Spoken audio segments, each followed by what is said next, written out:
chumba cha matangazo kwa sasa na kufahamisha tu baadhi ya taarifa ambazo tumeandaa katika chumba cha habari, na ambapo watu watatu wakiwemo mwanafunzi mmoja wa shule ya sekondari ya Mwindi Mbingu wamepoteza maisha yao baada ya pikipiki waliokuwa wakisafiria kugongana na lori kwenye barabara ya Kangundo kuelekea Nairobi, eneo la Koma. Miili hii imepelekwa kwenye chumba cha kuhifadhi maiti cha hospitali ya Kangundo, huku lori hiyo pamoja na pikipiki ikifikishwa kwenye kituo cha polisi cha KBC ili uchunguzi wa ajali uanze. Kulingana na walioshuhudia ajali hiyo, watatu hao walikuwa wakisafiri kutoka eneo la Tala kuelekea Koma. Nguluni, ukipita Nguluni nikapata accident hapo.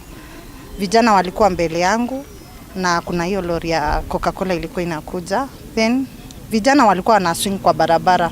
Mtu wa lori akawaondokea, but vijana bado wakaendelea kuswing. Hapo ndio accident imetokea. Kulikuwa na mtoto wa shule na wawili. Mtoto wa shule amepass on the spot, au wengine kitu 30 minutes ndio wakakufa. Kijana tumeconfirm ni wetu na alikuwa form 4, alikuwa ameregister mtihani, na tumehuzunika sana kama familia ya shule, na tunataka tutoe rambirambi zetu kwa mzazi wa Ramsi Kigen na Mwindi Mbingu community wote, tukisema yote ile imetendeka, tumehuzunika sana.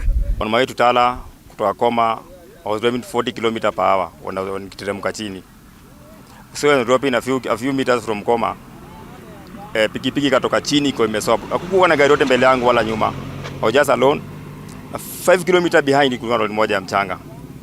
So when I was driving nikielekea Tala, pikipiki kuja kaina stop kwa barabara. So nimetaka wamekuja mpaka ile place niko, nimejaribu kuavoid kuondokea. Lakini ile fursa ile kuja nayo huja impact kwa gari yangu. Kwingineko mtazamaji, ni kwamba wanafunzi zaidi ya 60 kutoka shule ya sekondari ya Thiru walinusurika kifo baada ya basi lao la shule kuhusishwa katika ajali ya barabara ya Nyahururu Lurumuruti. Wanafunzi hao walikuwa wakielekea nyumbani wakati ajali hiyo ilipotokea kilomita chache kutoka shule hiyo. Wanafunzi hao sasa wamefikishwa katika hospitali ya rufaa katika kaunti ya Nyahururu ili kupata matibabu.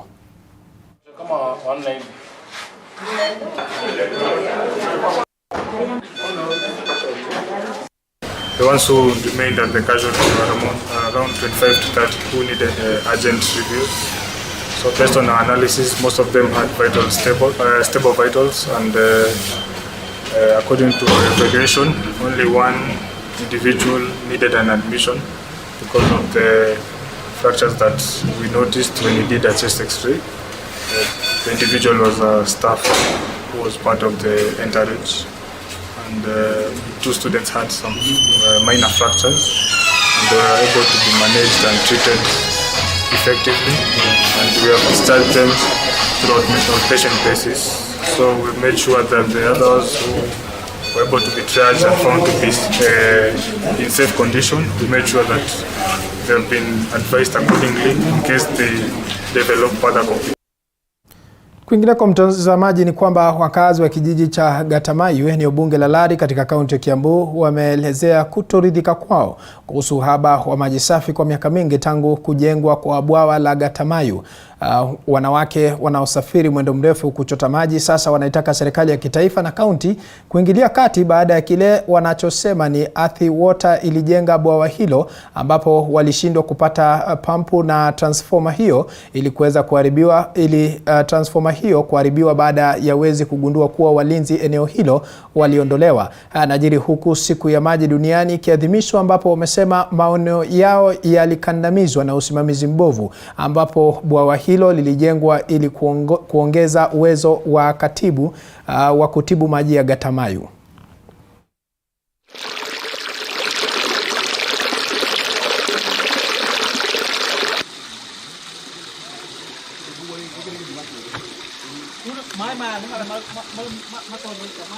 Maji ifunguliwe itupate huko kwetu chini, ama watupigie maji itupate kwa nyumba.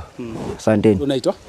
Amali tuajita kwa David Mwagi wa Ndungu. Tunataka serikali ingilie juu ya hii demu, sababu hawa watu walikuja wakafugia hii demu, hakuna kitu inasaidia. Inakaa tu dormant. Hakuna kitu inasaidia, na sisi tuko na haja sana na tuna shida sana ya maji, na tukiwauliza wanasema ati vitu iliibiwa. Na hii pesa ilikuwa tumepatiwa na serikali itusaidie kwa maji. Maana ya kufungia hii mto kuna water treatment nyingine iko hapo juu. Ndio walikuwa wanafungia maji ili waipige na pump. Wakaweka pump pale wakakosa kulipa mawashman zikaibiwa. Sasa hii mradi kaonekana kama ilikuisha na maji iko. Na shida ya hapa ni maji kufunguliwa hapa na itusaidii na huku chini. Na watu wale walifugilia walileta machini hapa zikaibiwa. Sikaenda wakaleta transformer ikaenda. Sasa tunataka serikali iingilie itutengenezee hii maji iweze kutusaidia hata na kulima na kila kitu na huku chini. Mtazamaji, na huku ulimwengu ukiadhimisha siku ya maji, 70% ya wakaazi katika kaunti ya Trans Nzoia hawajafikiwa kikamilifu na usambazaji wa maji safi kwa matumizi ya nyumbani, hatua ambayo imepelekea wakaazi kutatizika pakubwa, huku baadhi ya maeneo yakikosa maji ya kutosha. Mwanahabari wetu Isaac Famba yuko katika kaunti hiyo na ameandaa taarifa ifuatayo. Maji ni kiungo muhimu kwa maisha ya binadamu, kwani matumizi yake humfaidi kila mmoja, haswa kwa matumizi ya nyumbani kila siku. Huku kaunti hii ikiendelea kushuhudia changamoto ya maji ya kutosha, serikali ya kaunti kupitia waziri wa maji na mazingira Patrick Gasheru ametaja baadhi ya sababu, ikiwa usambazaji wa maji kupita kiasi kwa wakazi walio kando mwa mabomba ya maji ukilinganisha na uwezo wake. But then along the way, because of the demand of water, we have about 27 outlets along the way, which has reduced the pressure and also reduced the amount of water that reaches Kitale town. So what was intended to reach Kitale town, we have about now less than 50% of the intended water that actually reaches Kitale town. And during this RRI period, we have 10 boreholes that we are going to drill, and we have other 10 boreholes that we are equipping. They had been drilled earlier, but we are equipping them with the solar pumps, a 10,000 storage tank, and creating a water kiosk to serve the communities around the fence. Aidha, kufuatia changamoto za uwekezaji kwenye idara hiyo, serikali ya kaunti kupitia gavana George Natembeya imeelezea haja ya kutenganisha usimamizi wa maji kati ya kaunti za Trans Nzoia na Bungoma, ambayo kwa sasa imeonekana kuwa tatizo kubwa kwenye idara hiyo. Sisi kama Trans Nzoia we are pushing kwa hiki inaitwa declustering. Kwa sababu Nzoia kuna cover both Trans Nzoia na Bungoma. So napata zile fedha ambazo watu wetu wanalipa maji huku Trans Nzoia ni kama sina sustain Bungoma, na imekuwa challenge sisi kupata maji. Facilities za maji zimerudi chini sana. Hata ile ya Kapolet phase 1 the intake iko na challenges. Saizi tupata maji ya kutosha kule town. Ile nyingine ya Nzoia River kule pia kuna challenges. We need those resources ambao currently nyingi zinaenda Bungoma kujaribu nao kurehabilitate water sources ili watu wetu wapate maji. Hata hivyo, serikali ya kaunti imeomba kuwashirikisha wenyeji katika upandaji miti kwa wingi ili kutunza vyanzo vya maji ambavyo vimeonekana kuathirika pakubwa kutokana na ukataji miti kwenye maeneo hayo. Tuko na nasari kubwa sana Mount Elgon, karibu na National Park ya Mount Elgon, ambayo iko na miti zaidi ya 1.5 million. Naomba county government inunulie hiyo watu hiyo miti ya kienyeji ili watu wapande hiyo miti kando ya mitoni ndio tupate maji. Nikiripotia TV47 kutoka kaunti ya Trans Nzoia, jina langu ni Isaac Famba. Na mtazamaji, tukiachana na taarifa yake Isaac Famba kutoka kaunti ya Trans Nzoia, maeneo ya Pokot Magharibi pia ni maeneo ambayo yameshuhudia uhaba wa maji. Mojawapo ya kaunti ambayo wenyeji wanajihusisha na swala la mifugo. Mwanahabari wetu Andu Juma tunaungana naye atujuze mengi zaidi. Andu Juma, kama unanipata kwa njia iliyo safi zaidi, hebu tuarifu tu kwa mapana na marefu kuhusiana na siku ya maji ama maadhimisho ya siku ya maji ulimwenguni tarehe 22 mwezi Machi mwaka 2023. Wakazi wanalipi la kusema? Naam, shukrani mwenzangu Kirobi kutoka kaunti hii ya Pokot Magharibi. Kumbuka kwamba leo hii tunapoadhimisha siku ya maji duniani, kuna baadhi ya maeneo kama kaunti ya Pokot Magharibi ambayo kwa kiwango kikubwa sana imekuwa ikikumbwa na tatizo la ukosefu wa maji. Na leo hii tutakuwa tunaungana na wakazi wa eneo hili ambao ni waathiriwa wengi tu wa ukosefu wa maji, ama biashara imekuwa ikikutana na changamoto nyingi tu kutokana na ukosefu wa maji. Tutakuwa najiunga na kina mama hawa ambao watatueleza tu ukosefu wa maji umekuwa kiwaathiri vipi. Tizama kule tu, tuambie jina lako, wewe ni mkazi wa hapa, shida ya maji na kuathiri vipi kama mkazi wa kaunti ya Pokot? Shida maji na tuathiri juu tunatumia ile maji ya huko chini, hatuna maji hapa kwa soko. Tena hatuna choo. Na hata soko yenyewe hatujajengewa, iko tu kiolela hivi. Yaani tunakaa tu yani mahali open. Hatuna soko ya maana. Unazungumziaje serikali ya kaunti na ile ya kitaifa ufanyeje ili kutatua swala la ukosefu wa maji? Tunaomba watuletee maji hapa. Juu walisema watatuchimbia maji lakini hawajatuchimbia maji. Kwa hivyo tunataka watuletee maji ili tusaidie sisi. Na pia walisema watateremsha hapo kwa shule ili saidie watoto wale wenye viziwi, lakini watoto wao wanaenda tu maji wanaenda mtoni. Kwa hivyo inawasumbua hata kupita kwa barabara, sijui hawasikii. Gari inaweza kuwagonga ama pikipiki inaweza kuwagonga. Asante. Pia nichukue mwingine, hebu songea hapa mami. Tueleze tu jina lako kama mkazi wa kaunti, shida ya maji inakuathiri vipi kama mkazi hapa? Anza kwa jina. Kwa majina yangu naitwa Lydia Chebet. Hapa kweli kuna shida ya maji sana. Kuna wakati kaunti hii ilitujengea choo hapa katikati ya soko na haifanyi kazi kwa sababu hakuna maji ya kuoshea. Kwa hivyo tunapata changamoto nyingi sana.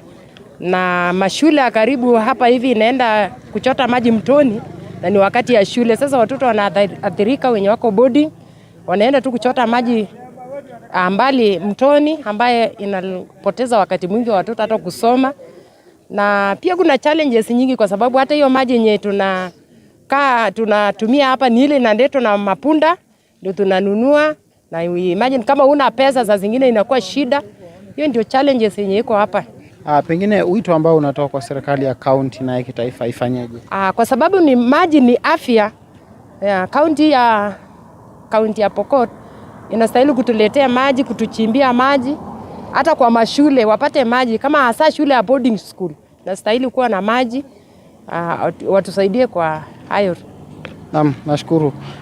Kirobe, ni baadhi ya maoni ya wakazi wa eneo hilo ambao wanasema kwamba ukosefu wa maji tu umezidi kutatiza shughuli za kawaida, huku wengi wakilazimika kutembea mwendo mrefu tu kujaribu kupata bidhaa hii muhimu ambayo ni maji. Na leo hii tunapoadhimisha siku ya leo, ni kauli mbiu kwamba sasa serikali za kaunti na ile kitaifa ziweze kuingilia kati ili kutatua tatizo la ukosefu wa maji. Andrew Juma, kaunti ya Pokot Magharibi. Na asante sana Andrew Juma kutoka kaunti ya Pokot Magharibi. Kwa sasa tunaelekea maeneo ya Machakos ambapo mwanahabari wetu Nicholas Mbai amefanya mazungumzo na waziri wa masuala ya maji Catherine Mutanu. Hebu tusikilize ni kipi ambacho alikuwa anasema.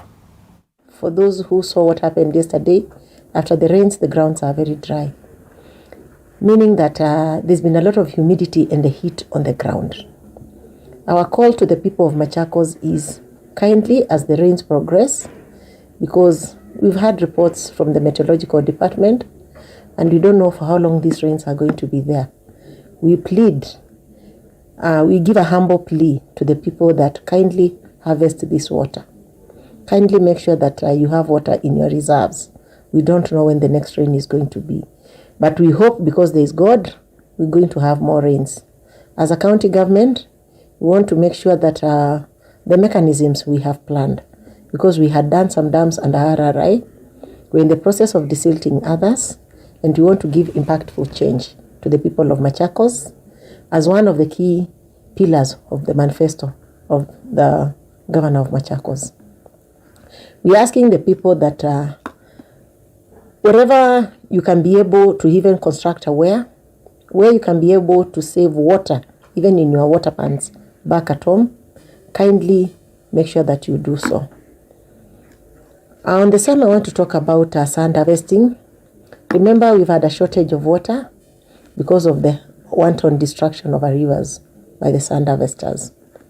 Yes, in some areas it is an economic activity, but in others it has led to total degradation of the rivers.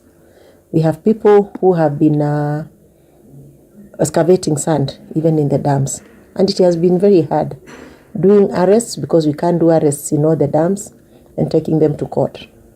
But we want to say that because Machakos has a sand harvesting act, we shall be forming the sand committee, where we have investors, because we have people who have invested in trucks that carry the sand.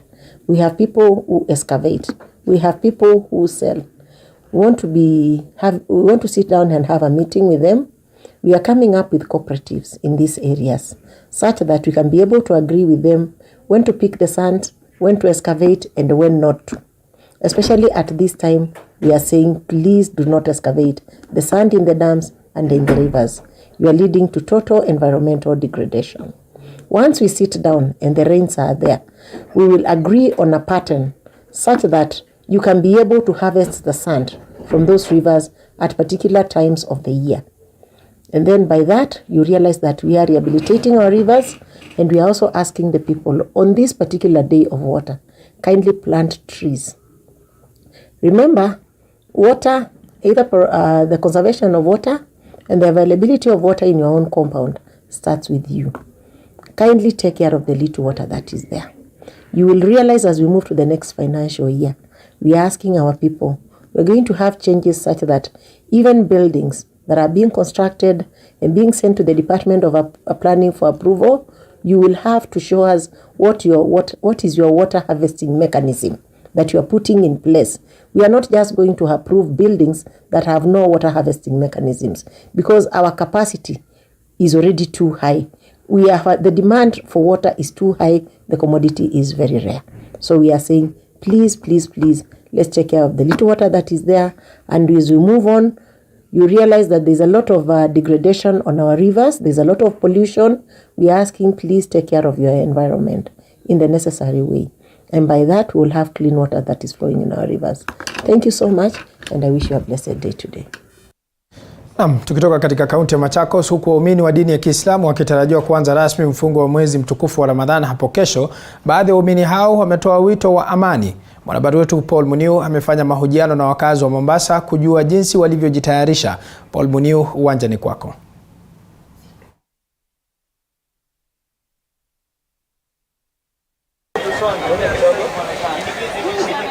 Naam, asante sana Paul Kirobi, unatupata moja kwa moja kutoka kaunti ya Mombasa, hususan katika eneo la wanabiashara cha Marikiti, na tumeweza kuungana na baadhi ya wachuuzi eneo hili na wafanya biashara, hususan waweze kutuelezea hali iko vipi kuona kwamba mwezi mtukufu wa Ramadhan utakuwa ukianza hivi karibuni. Biashara ikoje na wanaona hali vipi kuona kwamba wakati huu taifa linakabiliwa na masuala tofauti na masuala mengine kama vile kuongezeka kwa bei ya bidhaa za chakula, na kuona kwamba hali pia ya siasa haiko shwari vile. Kwa hivyo nimkaribishe mama, tueleze unaitwa nani na utueleze, je, kama wewe ni mfanyabiashara umejitayarisha vipi na biashara iko vipi hususan katika wakati huu wa Ramadhani?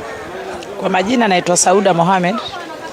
Kwa saa hizi biashara imekuwa mbaya sana kulingana na hali ya fedha. Watu hawana pesa, maisha yamekuwa magumu, nguo mali pia imepanda, wateja pia hakuna, wateja ni kidogo. Kwa hivyo tuko tunaomba serikali pia iangalie pia upande wetu, manake maisha yenyewe pia ndio hayo. Hatari itakuwa ipi kwenye nyinyi wafanyabiashara kuona kwamba hakuna wateja ambao wanakuja kununua bidhaa? Hususa kama hii Jumatatu ya juzi kulikuwa hakuna wateja, watu wanaogopa hiyo mambo ya maandamano, na venye jana pia tuliona kuwa Jumatatu na kila Alhamisi tunahofia pia kulingana na usalama wetu, na tunahofia pia biashara lazima pia wateja pia wataogopa, manake huwezi kuja na pesa na huwezi jua hali ya anga venye imekaa. Manake sisi tunakuuzia, si lazima utatupa pesa. Ukinunua nguo lazima utatoa pesa. Sasa kama wewe hakuna usalama wa kutosha, utakuja na pesa kweli kununua nguo? Kwa hivyo hiyo pia tunahofia sana, manake Jumatatu tulishinda kukaa hapa, kulikuwa hakuna biashara kabisa. Ina maana kuwa Ramadhani haitapata kusherekewa kama vile ambavyo tuliona miaka iliyopita. Ikumbuke kwamba mwaka uliopita vile vile kulikuwa na janga la corona. Kwenda kukakuwa na utofauti wa kusherekea Ramadhani wakati huu? Naona ni hivyo, manake kama hii mambo ya Jumatatu na Alhamisi haitamalizwa, hali itakuwa mbaya kabisa. Naam, tumkaribisha kijana mwingine naye aweze kutuelezea na swala hili. Songa hivi kidogo, tueleze majina yako alafu tuelezea hisia zako ni zipi kuona kwamba wafanyi biashara hawakuji kununua bidhaa katika soko hili. Kwa majina wananiita Githinji, na kwa maoni yangu biashara iko chini wakati huu. Je, ukiangalia wachuuzi si wengi vile kama kitambo. Biashara iko chini, alafu wengi wanahofia usalama wao kwa sababu hizi demonstrations zinaendelea kila wakati, unaelewa? So tunaomba kama amani itakuja vizuri, at least biashara hii wakati wa Ramadhani biashara iweze kunoga, at least tupate kipato na at least watu wafunge kwa amani. Hiyo tu ndio ombi langu. Tuchoree picha jinsi ambavyo watu walikuwa wakisherehekea kufunga Ramadhan na katika kipindi hiki. Tueleze tofauti ni gani? Okay. Tofauti iko, hata ukiangalia uta notice kuna tofauti. Juu zama zile za kitambo watu walikuwa wanajiandaa, lakini sasa hivi hela hamna, maisha magumu, unapata watu kuna tofauti. Baada ukiona vile watu wanatembea watu ukinotice watu wakitembea unaona watu si wengi kama zama zile. Naam, asante sana. Naam, ni hayo tu kwa sasa Paul Kirobi. Kama unavyoona ni kwamba hakuna wachuuzi wengi tu, na naona kwamba watu wanajiandaa, lakini hali si hali tena, manake wakati wa Ramadhan ya miaka iliyopita watu walikuwa wakija kwa kishindo, watu walikuwa wakija kwa wingi, lakini hali hii imekuwa ni tofauti. Kwa hivyo kutoka upande huu sina la ziada, naregesha usukani kwako Paul Kirobi.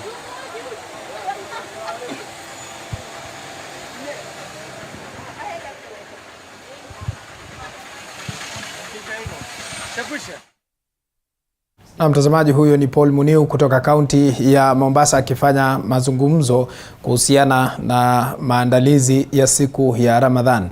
Tukiachana na taarifa hiyo, kwingineko ni kwamba familia moja kutoka eneo la Kitutu Masaba wadi ya Gisima katika kaunti ya Nyamira inaomboleza kifo cha mpendo wao mume na mke ambao waliuawa kinyama katika hali tatanishi nyumbani kwao siku chache baada ya kutoka ng'ambo. Miili ya wawili hao ilipatikana nyumbani kwao ikiwa katika hali mbaya. Mwanahabari wetu Kombo Alfayo kutoka Nyamira ana mengi zaidi. Kombo Alfayo, kama unanipata kwa safi, hebu tuarifu tu kuhusiana na tukio hili ambalo ni la kushangaza zaidi.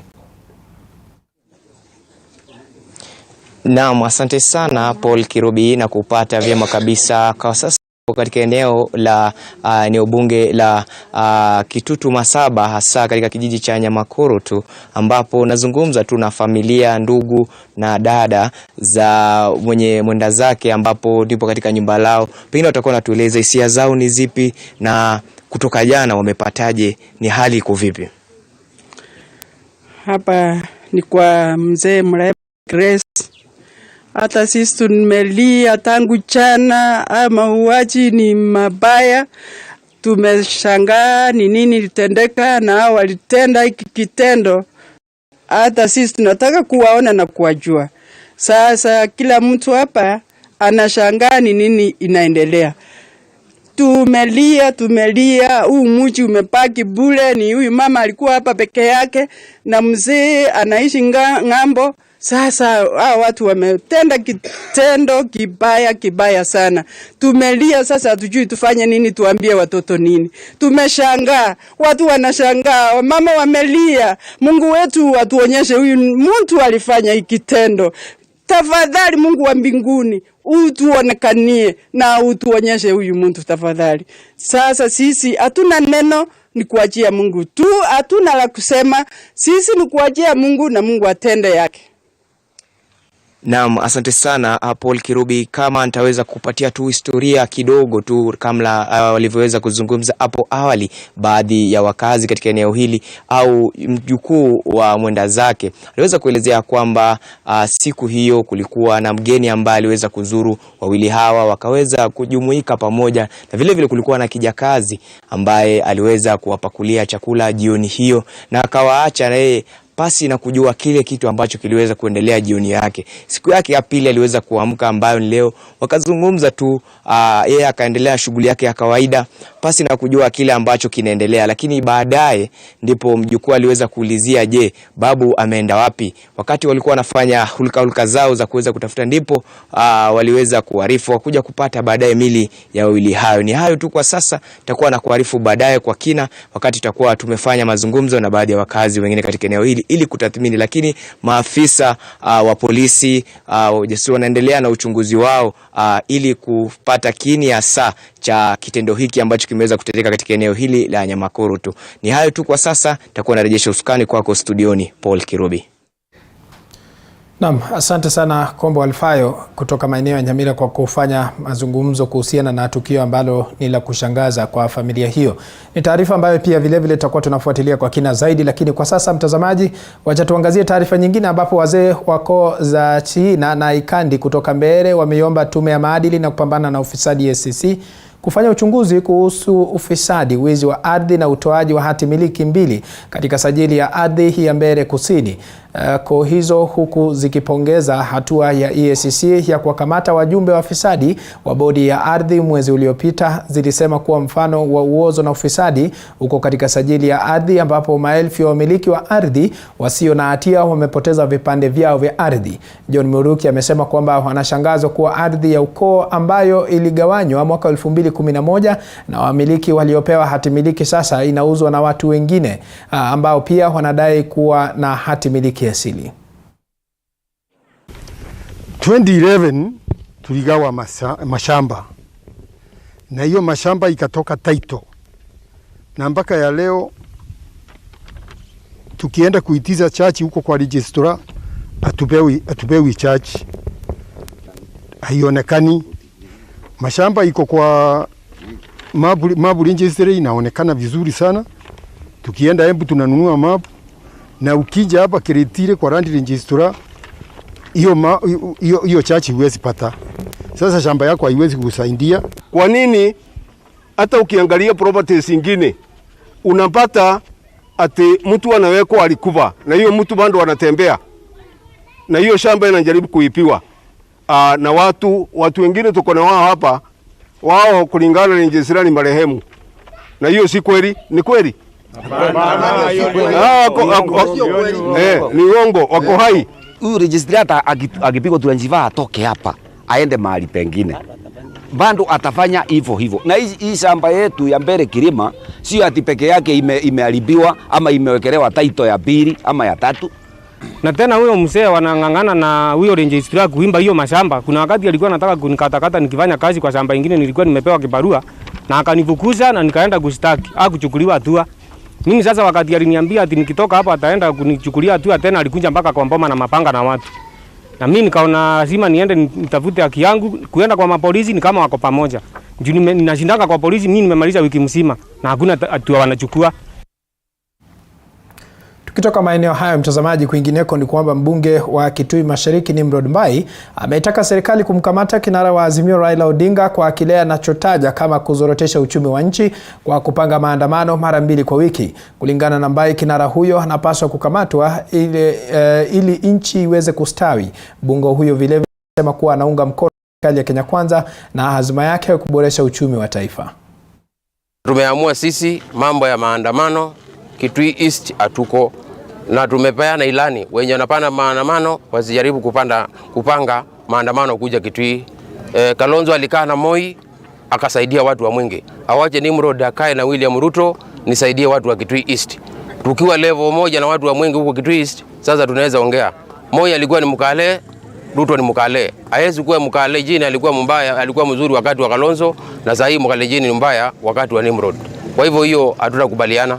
Na ndio mimi nasema hivi, na naambia rais na naambia mkuu wa polisi, badala ya kusumbuana na watu wengi, kushika wambunge, kushika watu ambao wako na kiongozi mwenye anafanya hiyo upuzi yote, tushike Raila awekwe ndani.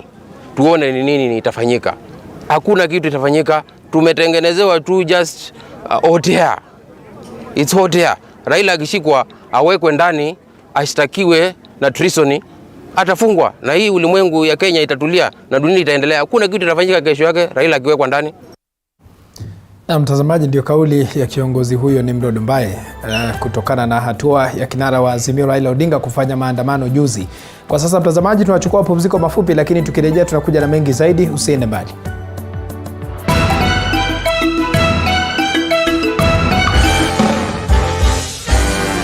Ladies and gentlemen, karibuni sana. This is Dr. Frankie tonight. And of course, on to our first guest of the night. An amazing actress, an award-winning actress, one of the top influencers right now, a top brand ambassador, ladies and gentlemen, and a lady who I respected, of course. I'm proud to call her my friend. Ladies and gentlemen, DJs listening, are you ready for something there? Yes. You ready, yeah? Yes. Give me something, yeah? Ladies and gentlemen, the one and only Kate Kamau, aka Kate, actress. How much material It's a is this? lot. It's a lot. I mean, I'm a lot. Does it even like, is it like normal time to wear like 10 minutes? Asha. Ama like lazima uipangie. Hii lazima shida ni kwenda kwa choo hiyo tu. Yeah. But they come to think of it, madam of a jumpsuit. How do you guys go to the washroom? How do you guys deal with that whole thing? That's why we go in pairs to the bathroom. No, men, you'll never find men going to the washroom in pairs. And where Richie ni aje. Nasikia kusojo, hebu niishie. I think ladies are so privileged. You guys can even call each other boom, babe, sweetheart. Imagine now me, I'm now calling Richie. Richie babe, ni aje. Unakamjobosa ngapi na saxophone? But we are okay with that. Never. Yeah. Kate, welcome on the show. You are our first guest ever. Peter McCoffey. Ndio nimetu mpya tuko na interior design round hii. Hii ni Wajakoya ama we. Telephone number +254. Ladies and gentlemen, karibuni sana. This is Dr. Frank tonight. And of course, on to our first guest of the night. An amazing actress, an award-winning actress, one of the top influencers right now, a top brand ambassador, ladies and gentlemen, and a lady who I respect, and of course, I'm proud to call her my friend. Ladies and gentlemen, just listening. Are you ready for something there? Yes. You ready, yeah? Yes. Give me something, yeah? Ladies and gentlemen, the one and only Kate. Nizidi kukupasha mengi zaidi. Rais William Ruto amehudhuria hafla ya kuorodheshwa kwa kampuni ya LabTrust katika soko la hisa la Nairobi, kwa akisema kuwa serikali yake iko tayari kufanikisha ujenzi wa makazi ya bei nafuu nchini. Aidha amesema kwamba serikali inafanya kila iwezalo kutatua ukosefu wa sarafu ya dola nchini. Pia amewahakikishia wafanyabiashara kuwa idara ya usalama iko tisti kulinda biashara, na kusema kwamba anaangazia siku za usoni ambapo itaandikisha faida kubwa hususan Jumatatu na Alhamisi. Cheap and efficient markets is a fundamental precondition for further economic growth. Kenya's financial sector is strong, competitive, and I say vibrant as well. A debt and equity market like ours has been effective in mobilizing domestic as well as international capital. Will deepen and invigorate the capital markets considerably. I am looking forward to days in the very near future when we will be reporting every Monday and every Thursday to be the days that were traded highest in the Nairobi Stock Exchange. About the availability of all the dollar constraints, not just in our economy, but globally. That as a government we have made innovative intentions and undertaken innovative strategy to ensure that we ease the burden of availability of dollar in our market. Government of Kenya, as I made a commitment, we are going to be listing public-owned entities shortly, and I like the fact that you have said you are ready to take me on. Let's see. Let's see. And demonstrate. Let me take that again. I also want to give you my commitment that the business and investment environment in Kenya is secure and conducive on a continuous basis. Through the rule of law, the government will take robust measures to honor and respect the rights of all and demonstrate that no one is above the law by decisively combating impunity, lawlessness, and disorder unhindered. There is no reason whatsoever for anyone to stand in the way of free enterprise, disrupt business, or sabotage economic activity, or work as. Taarifa mtazamaji ambayo tunazidi kuandaa kwa mapana na mirefu kwa minajili ya saa 1 na saa 3. Kwingineko ni kwamba waumini wa dini ya Kiislamu katika maeneo ya Ukambani wamemrai kiongozi wa muungano wa Azimio la Umoja Raila Odinga kusitisha maandamano ili kuwapa muda wa kuadhimisha mwezi mtukufu wa Ramadhan. Mwandishi wetu wa habari kutoka kaunti ya Machakos, Dennis Simon, yuko tayari kutupa taswira kamili. Dennis Simon, kama unanipata kwa njia iliyo safi zaidi, hebu tuarifu tu kuhusiana na hafla hii ambayo inatarajiwa kufanyika.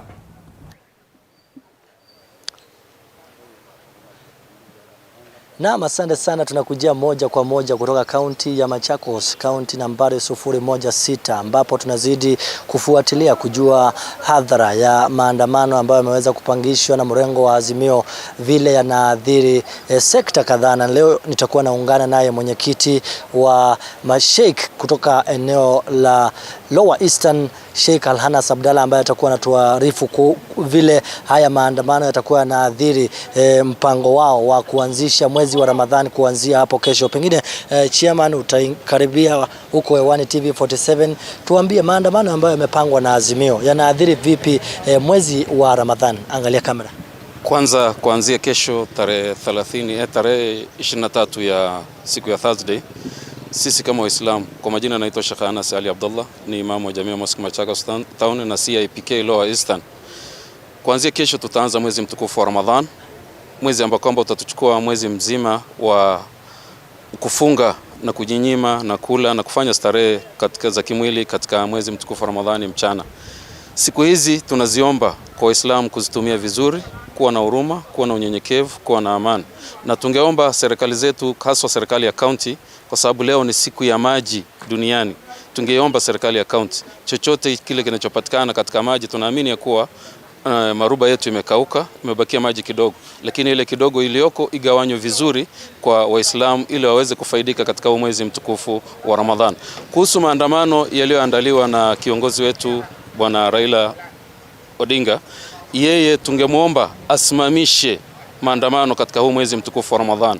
Huu ni mwezi mtukufu na ni mwezi unafaa kuheshimiwa, ni mwezi unafaa kupewa haki yake. Sisi kama Waislamu katika huu mwezi mtukufu wa Ramadhan hatufai kuwa na ghadhab, na tunakumbusha ya kuwa hata mwenzako akikutukana ama akikuletea maneno machafu unamkumbusha ya kuwa mimi nimefunga. Hatufai kugombana, na maandamano tunajua yatachangia mambo ya kurusha mawe, mambo ya kutukanana, mambo ya kupigana, na wao wana supporta kwa sababu UDA ina supporta na na Raila pia wako na supporta Waislamu. Hatutataka Waislamu wajiingize katika hizi vita kwa sababu itaharibu ibada yao ya mwezi mtukufu wa Ramadhan. Huu ni mwezi wa amani, ni mwezi wa ukarimu, ni mwezi wa utulivu, ni mwezi wa kunyenyekea kwa Mwenyezi Mungu Subhanahu wa Ta'ala. Kwa hiyo tunamuomba kiongozi wa taifa asimamishe, kiongozi wetu viongozi wa maandamano wasimamishe katika huu mwezi mtukufu wa Ramadhan. Na wakisimamisha, tunawaomba watoe nafasi ya kuweza kuzungumza na mrengo ule mwingine, kuwa na dialogue ya kuweza kukaa chini na kuelewana vile wanaweza kutatua zile shida zilizoko zinaweza kuwakilishwa na mrengo wa maandamano. Kwa hiyo tunawaomba wasimamishe katika mwezi. Bwana mmoja alienda kwa mtume wetu Muhammad sallallahu alaihi wasallam akamuuliza, Mtume sallallahu alaihi wasallam akamuhusia usikasiriki. Mara ya pili akamwambia usikasiriki. Mara ya tatu usikasiriki. Na sisi tunaamini ya kuwa mtu akienda katika maandamano atakuwa na ghadhabu, atakuwa na hasira, atavunja vioo vya magari, atapiga mwenzake, atapiga askari, atapiga nani. Maandamano yetu kitaifa hayafanywi kwa njia ya amani, yanafanywa kwa njia ambayo kwamba ni ya kupigana na kudhulumiana. Kwa hiyo tungeomba wasimamishe katika huu mwezi mtukufu wa Ramadhani. Na pengine iwapo haya maandamano hayatasimama na itabidi mwezi wenu utaendelea, ama kutakuwa namna gani? Maandamano hayawezi kusimamisha mwezi mtukufu wa Ramadhan. Ni kalenda imepangwa na ni kalenda iko na ni kalenda ya Mwenyezi Mungu. Sisi tunafuata kuandama kwa mwezi. Maandamano hayawezi kusimamisha. Kila tutafanya itabidi tuzungumze na Waislamu wale ambao kwamba wangefaa kushiriki labda maandamano au wangefaa kujihusisha na maandamano. Tunawahimiza wasijitie katika mambo kama hayo kwa sababu ya taharibu ibada yao ya somo. Sisi tutasisitiza wafuasi wetu wa Kiislamu wasijitie katika mambo ya kuharibu ibada yao ya mwezi mtukufu wa Ramadhani. Hata kama wale hawatasimamisha maandamano, lakini tutawahimiza wasijiingize katika maandamano.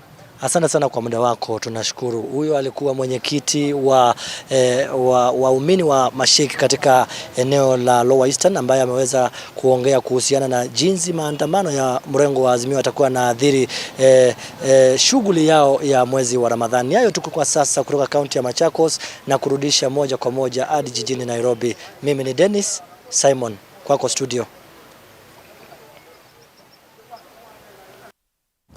Na asante sana Dennis Simon kutoka maeneo hayo. Kwingineko ni kwamba janga la corona liliposhuhudiwa nchini, sekta ya uchumi iliathirika pakubwa kufuatia vikwazo vya kudhibiti usafiri. Jane Wanjiru alikuwa na biashara ya kuuza nduma humu nchini ambayo pia iliathirika, ila hilo halikumzuia, kwani sasa anajivunia kuwa mkulima wa nguruwe mashuhuri kabisa. Mwanahabari wetu Elizabeth Atieno ana uketo wa taarifa hii.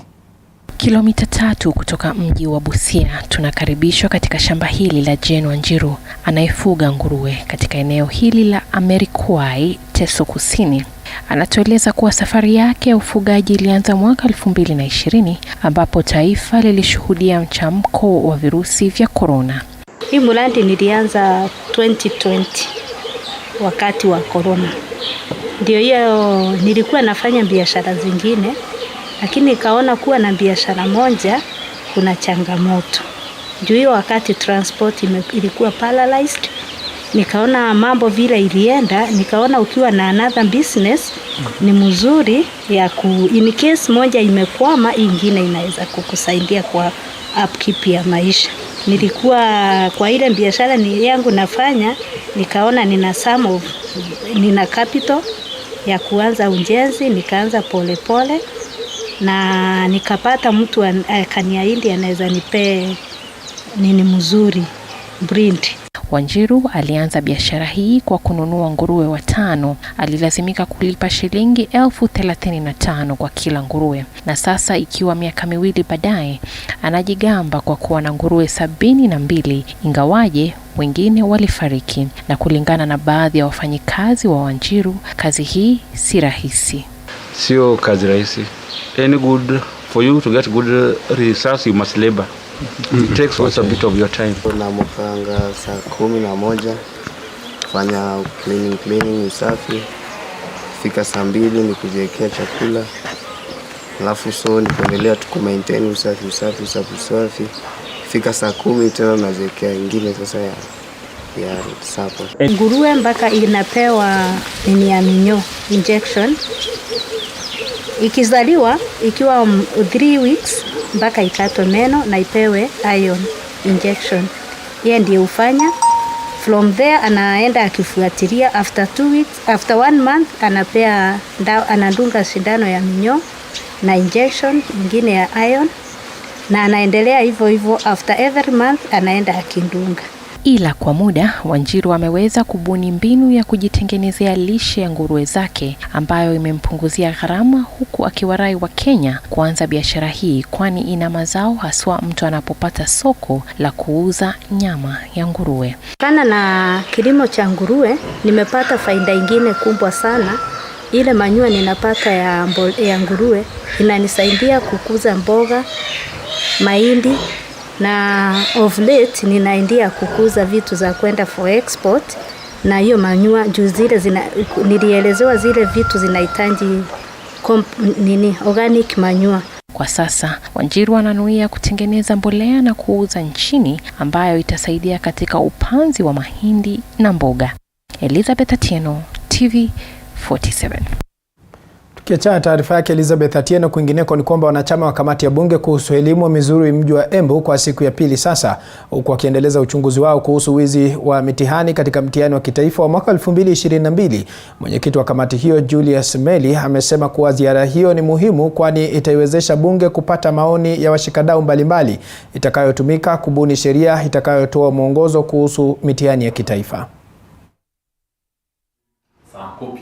Actually, discussion was we wanted to get from the public what is the extent of cheating, what is their view of cheating, are the allegations true, are the issues raised pertinent, or they are just allegations. From our discussion, we have heard from them. We've heard that yes, there is cheating going on. The extent of which is what now we wanted to know. We asked them, where could this be? We have issues where examiners participate in guiding and talking to students before exams are done. We have issues where schools or even some individuals sneak papers, marking schemes to students, few days, few weeks to examination rooms. We have been told the main mode of sneaking exams is the Instagram and the Telegram and the Signal. So all those are what we gathered here, and we also gathered in Embu. Tukitoka katika kaunti ya Embu, jaji wa mahakama kuu Diana Mochache ameahirisha kusikilizwa kwa kesi ya Sajenti Ahmed Rashid. Sajenti Rashid anakabiliwa na mashtaka ya mauaji ya Machi 31 mwaka 2017 ya washukiwa wawili wa ujambazi huko Eastleigh, tukio ambalo lilinaswa na kamera. Jaji huyo amechukua uamuzi huo kujipa nafasi ya kufahamu vyema mwenendo wa kesi hiyo. Kesi hiyo ilipokuja mbele yake kwa ajili ya kusikilizwa hii leo, mawakili wa upande wa utetezi wakiongozwa na Danstan Omari waliambia mahakama kuwa wamewasilisha pingamizi la awali mahakamani ambalo lilipaswa kushughulikiwa kwanza kabla ya kujibu. Mashirika ya kutetea haki za kibinadamu pamoja na IPOA na DPP walisisitiza kwamba Rashid atawasilisha ombi hilo hii leo, lakini hakimu alirekebisha kesi hiyo kwa ajili ya kutajwa Machi 29 ili kujiruhusu kusoma faili hiyo.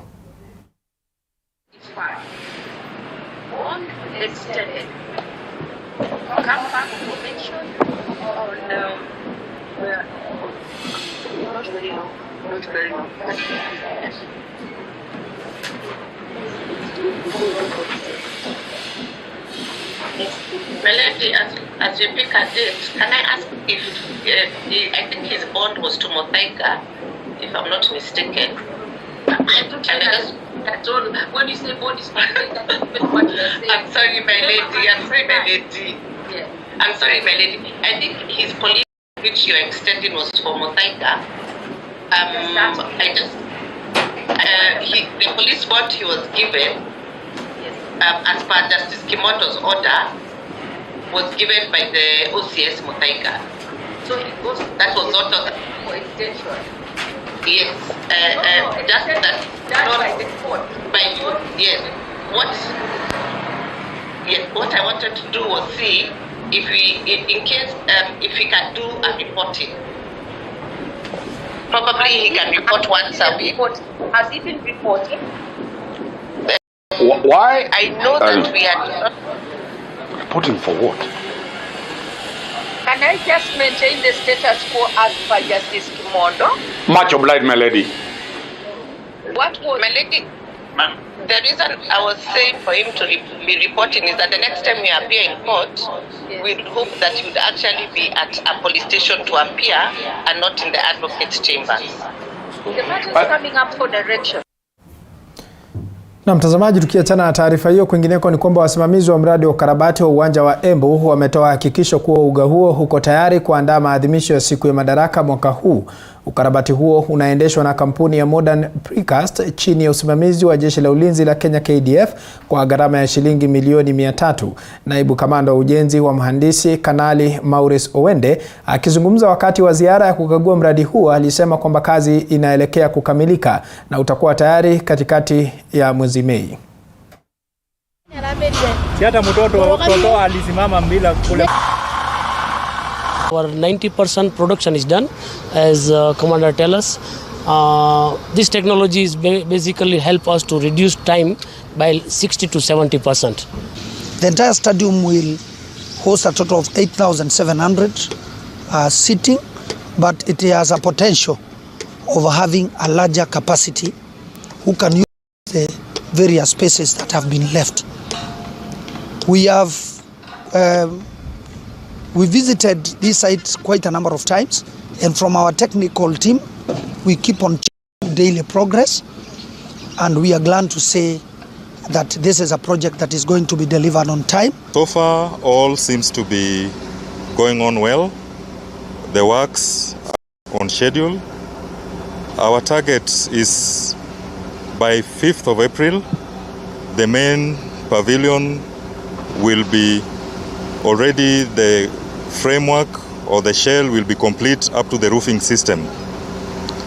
Thereafter, our next target would be end of April, where we intend to complete all the structures that are being constructed to make way for the month of May for the facility to be ready for our rehearsals. Tukiachana taarifa hiyo mtazamaji, katika juhudi za kuimarisha Wizara ya Afya katika kaunti ya Kitui, gavana wa kaunti hiyo Julius Malombe amenunua dawa zenye thamani ya shilingi milioni 81.4 kusambazwa katika hospitali zote katika kaunti hiyo. Aidha, Malombe amesema kuwa amelipa deni ambayo ilikuwa inadaiwa na KEMSA ya shilingi milioni 144, huku akiwaonya wahudumu wa afya kuchunga dawa hizo. Assignments we are about to flag off is worth 81.5 million. We want to appeal to the health staff. Saidieni watu wa Kitui ili madawa isiwe ina disappear ikifika kwa facilities. Does it disappear? Yes, madawa upotea yakiwa in this facility, yakiwa in other facilities. We'll put in systems